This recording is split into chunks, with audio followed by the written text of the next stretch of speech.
রাষ্ট্রের ভিতরে আরেকটা রাষ্ট্র ওখানে তৈরি হয়ে গেছে। একটা না কয়েকটা রাষ্ট্র ওখানে তৈরি হয়ে গেছে।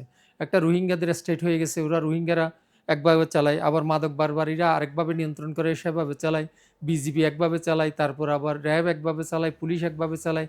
মানে কোনো সমন্বয় নেই। আমার চোখে কোনো সমন্বয় চোখে পড়ে নাই। দেখুন টেকনাফ সীমান্তের মধ্যে আপনার বিজিবির অনেকগুলো ক্যাম্প। সেখানে লুঙ্গি পরা রোহিঙ্গা সন্ত্রাসীরা এই ঘটনা ঘটাবে এটা আমি স্বপ্নেও ভাবতে পারি নাই। আমি সত্যিকার অর্থে হতবাক হয়েছি। একটা রাষ্ট্র সীমানার মধ্যে এতগুলো আমাদের সশস্ত্র ক্যাম্প থাকা সত্ত্বেও এই এলাকায় এরা এটা কিভাবে সাহস করে? আমাদের কোথায় ঘাটতি আছে সেটা বের করতে হবে।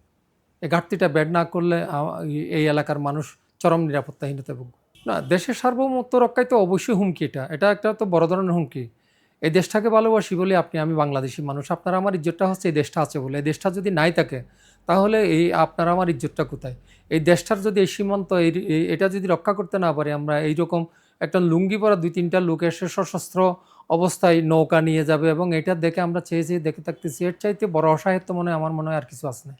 ওনার যে কাজটা করেছে ওই পর্যন্ত আমার আস্থা নেই। আমি ওটা বিশ্বাস করতে পারি নাই। আমি ওই প্রেস রিলিজের সাথে একমত না।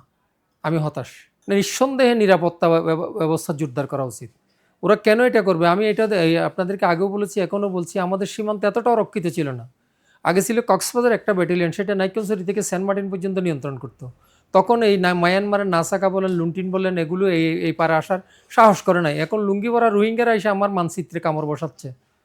এটা তো কোনোভাবে হয় না। এখন তো অনেকগুলো ব্যাটালিয়ন, অনেকগুলো সেক্টর, এখন আঞ্চলিক কমান্ডারের কথা আমরা শুনি, অনেকগুলো ডিপার্টমেন্ট, র্যাব বলেন, কতগুলো আইনশৃঙ্খলা রক্ষাকারী বাহিনী।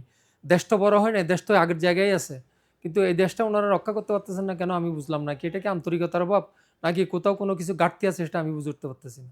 না, চরম নিরাপত্তাহীনতা। ওখানে তো সন্ধ্যা ৭টার পরে কেউ বের হয় না বাসা থেকে। তাদের চিংড়ি প্রজেক্টগুলো ছেড়ে দিছে বহু আগেই। চিংড়ি প্রজেক্টের জন্য ওরা এখন সীমান্তে নাফ নদীর উপরে যেতে পারে না। মাদক কারবারিদের দখলে চলে গেছে অধিকাংশ এলাকা। রাষ্ট্রের ভিতরে আরেকটা রাষ্ট্র ওখানে তৈরি হয়ে গেছে। একটা না কয়েকটা রাষ্ট্র ওখানে তৈরি হয়ে গেছে। একটা রোহিঙ্গাদের স্টেট হয়ে গেছে। ওরা রোহিঙ্গারা একভাবে চালায়, আবার মাদক বারবারীরা আরেকভাবে নিয়ন্ত্রণ করে সেভাবে চালায়।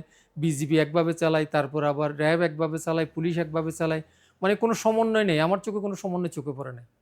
এই সমন্বয়হীনতাই আমাদের নিরাপত্তাহীনতা হয়ে দাঁড়িয়েছে।